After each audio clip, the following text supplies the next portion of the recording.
Bonjour à tous et bienvenue sur Une lectrice de plus.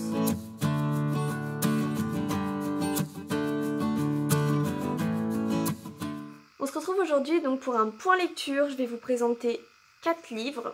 On commence tout de suite. Tout d'abord, je vais vous parler du tome 10 de La Maison de la Nuit, donc Caché. Ensuite, je vous parlerai du Premier jour du reste de ma vie de Virginie Grimaldi.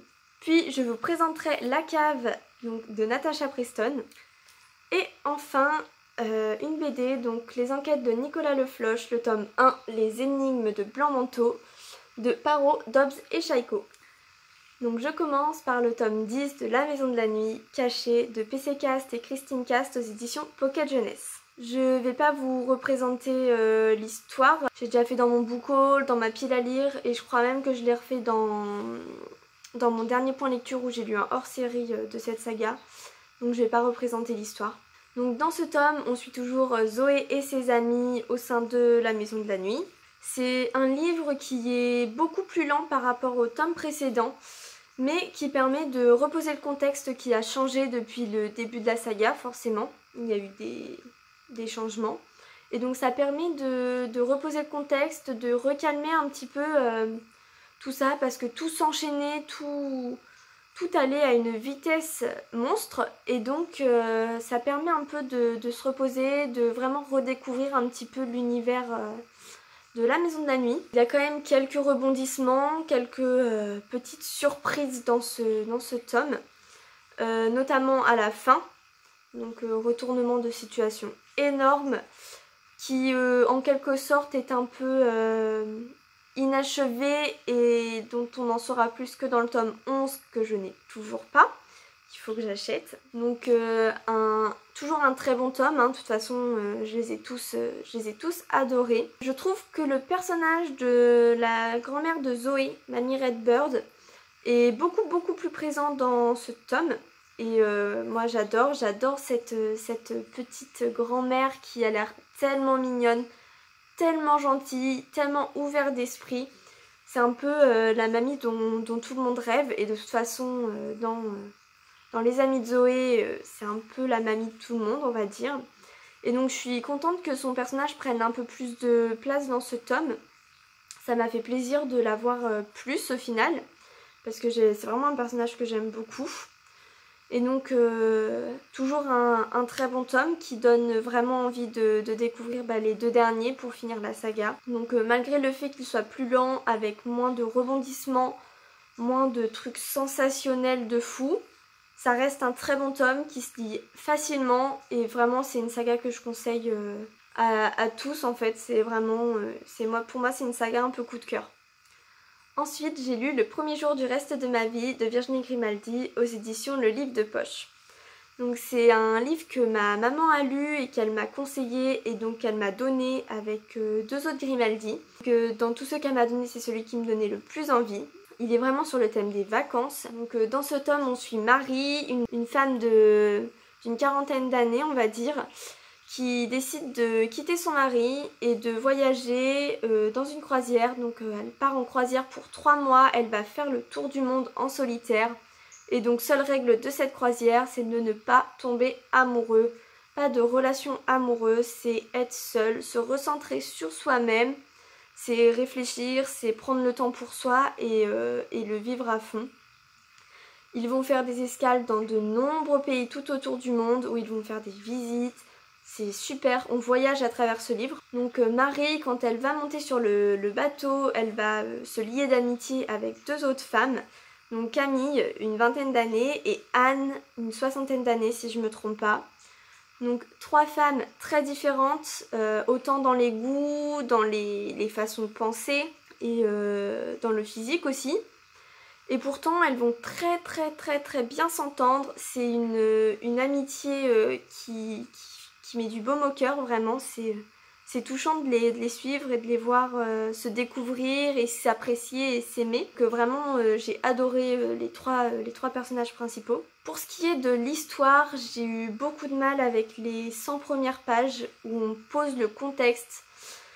J'avais beaucoup de mal en fait à reprendre le livre, j'avais pas très envie d'y retourner en fait, il n'y avait pas de suspense. vraiment, mais c'est le temps de poser le contexte, c'est un peu normal. Après, il y a de plus en plus de petites pépites qui viennent s'immiscer comme ça là en fin de chapitre, ce qui est plus difficile pour reposer le livre. J'avoue qu'à plusieurs reprises, j'ai fait encore un chapitre. Mais ça reste un très très bon livre, même si j'ai eu beaucoup de mal au début. C'est un très bon livre qui fait voyager, qui est facile à comprendre, qui nous fait réfléchir aussi sur nos relations aux autres, il faut le dire. Et vraiment c'est un super bon livre et j'ai hâte de découvrir d'autres livres de Virginie Grimaldi parce que ça a l'air d'être plutôt sympa ces histoires. Ensuite, j'ai lu La Cave de Natasha Preston aux éditions Le Livre de Poche Jeunesse. C'est pareil, c'est un livre que j'ai présenté dans mon book haul, que j'ai présenté dans ma pile à lire d'été. Donc il me faisait vraiment envie. J'en avais entendu parler donc sur la chaîne de Bim Bam Books et vraiment il me donnait envie. Donc dans La Cave, on suit Summer, aussi appelée Lila, qui se fait enlever par un homme et qui se retrouve séquestrée donc dans une cave avec 3 autres jeunes filles, Rose, Violette et Lila. Donc elles ont toutes des noms de fleurs. Donc on suit Summer ou donc dit Lila. Dans cette cave, dans cette séquestration, on suit son cheminement psychologique parce qu'on a ses pensées. On suit aussi la vie du coup qu'elle mène avec les autres filles. Le petit plus du livre que personnellement j'ai adoré, c'est les changements de point de vue entre différents personnages. Donc on suit donc le point de vue de Summer dit Lila. On suit le point de vue de Lewis, donc le copain de Summer, qui enquête. Et on suit le point de vue de Trèfle, qui est le kidnappeur, en fait, le méchant de l'histoire. Et j'ai trouvé que le fait de mettre 3 points de vue, c'était vraiment... En fait, ça complète l'histoire, vraiment. Ça donne une dimension psychologique encore plus évoluée. On peut être dans plusieurs têtes à la fois. Et ça permet d'avoir l'histoire vraiment au complet de tous les points de vue possibles. Et vraiment, ça donne de la puissance aux mots dans ce livre, qui est très bouleversant parce que bon, ça peut arriver à tout le monde de se faire kidnapper, qu'une amie ou un ami se fasse kidnapper. Ça peut arriver, je le souhaite pas, mais ça peut arriver à n'importe qui. J'ai trouvé ça touchant, ça a été bouleversant, on passe par des émotions. Moi, certains passages m'ont fait rire, certains passages m'ont fait pas peur, mais m'ont donné la chair de poule, j'ai eu des frissons. En fait, c'est plein d'émotions qui passent au fil du livre. Au final, c'est génial de ressentir tout ça, je trouve. C'est dire à quel point l'auteur a bien fait son travail. Moi, vraiment, ce livre, il m'a bouleversée. Je l'ai adoré. Dès les premières pages, dès les 50 premières pages, j'étais déjà accro. J'avais déjà envie de savoir ce qui allait se passer dans cette fameuse cave. Comment Summer allait en sortir, si elle allait en sortir, parce qu'on ne sait pas. Pour moi c'est une super lecture, je pense que c'est vraiment un coup de cœur. J'ai très envie du coup de découvrir d'autres livres de Natasha Preston, j'ai vu qu'elle en avait fait plein d'autres, avec des couvertures tout aussi magnifiques. Donc j'ai très envie d'en découvrir d'autres, parce que vraiment celui-ci il m'a bouleversée et je l'ai adoré. J'aime bien le cheminement psychologique qui est mis au final, surtout avec Summer. On voit ses pensées quand elle arrive dans cette cave et on voit comment elles évoluent, la façon dont elle pense à ce moment-là et au final quand même ce qui se passe un petit peu après, malgré ce que elle disait. Et vraiment, j'ai adoré ma lecture. Je ne peux que vous le conseiller. Pour moi qui est une grande accro des esprits criminels, des mentalistes, des experts, ça a été génial parce que pour une fois, on n'était pas du point de vue des enquêteurs mais du point de vue de la victime. Et c'est pas souvent mis en avant par exemple dans les séries télé que moi j'aime bien regarder. On est toujours sur comment ils font pour trouver le meurtrier en fait, mais on n'est jamais sur le ressenti des victimes. Et du coup j'ai trouvé ça vraiment génial. Enfin j'ai lu le tome 1 des enquêtes de Nicolas Le Floch, donc l'énigme des blancs manteaux. Donc il a été écrit par Parrot en roman. Et c'est Dobbs avec Shaiko. Donc Shaiko a fait les dessins et Dobbs a fait du coup tout ce qui est l'écrit. On repris en fait les romans de Parot, parce qu'apparemment c'est des histoires qui sont écrites en roman et là qui ont été repris en hommage justement à l'auteur.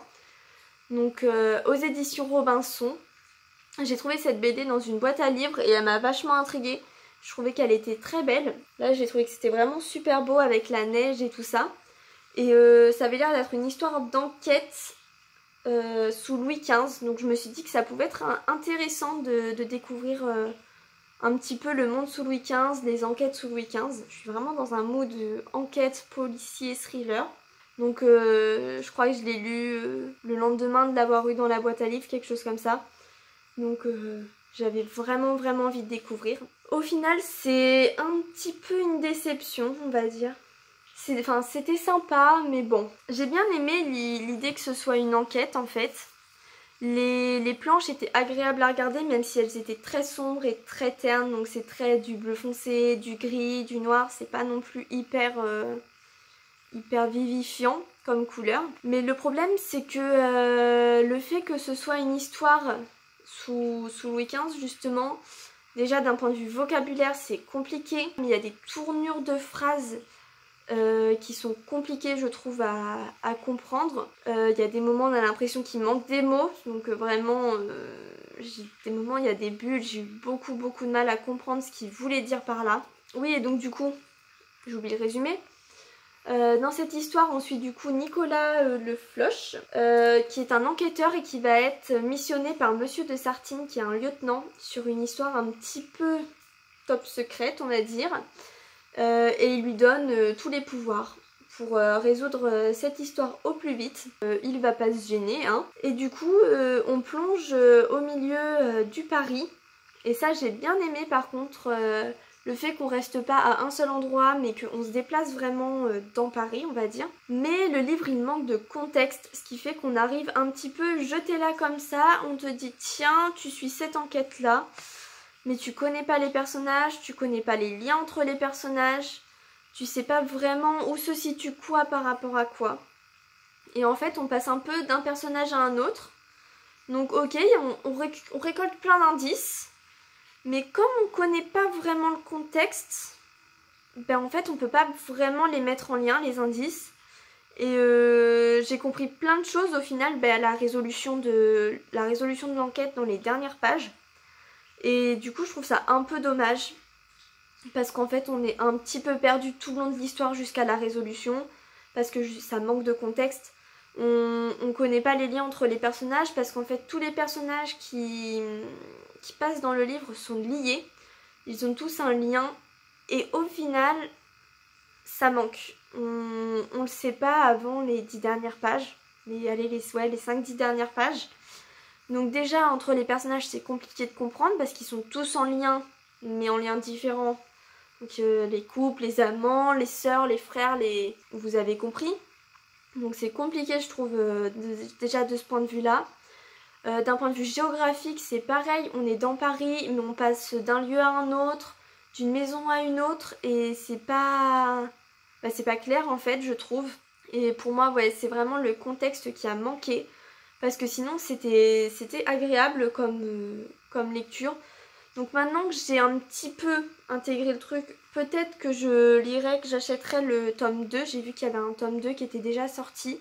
Donc peut-être que si je le trouve à pas trop cher, je prendrai le 2 pour voir. Mais ça manque de contexte. Donc peut-être que pour ceux qui ont lu les romans et qui du coup connaissent déjà l'histoire, ça peut être agréable et ça peut être plus simple. Mais pour moi qui connaissais vraiment rien du tout, j'avoue que j'ai eu quelques difficultés à comprendre. C'était quand même un plaisir pour les yeux. Et voilà, c'est tout pour ce point lecture. Donc j'espère que les livres que je vous ai présentés vous ont plu, que je vous ai donné envie de les lire surtout, c'est le principal. Donc dites-moi en commentaire si jamais il y a un des livres qui vous intéresse ou si vous l'avez même déjà lu. Qu'on partage notre avis tout simplement. Aimez la vidéo si elle vous a plu, hein, ça fait vraiment plaisir. Et puis abonnez-vous. Et puis moi je vous dis à bientôt dans une nouvelle vidéo.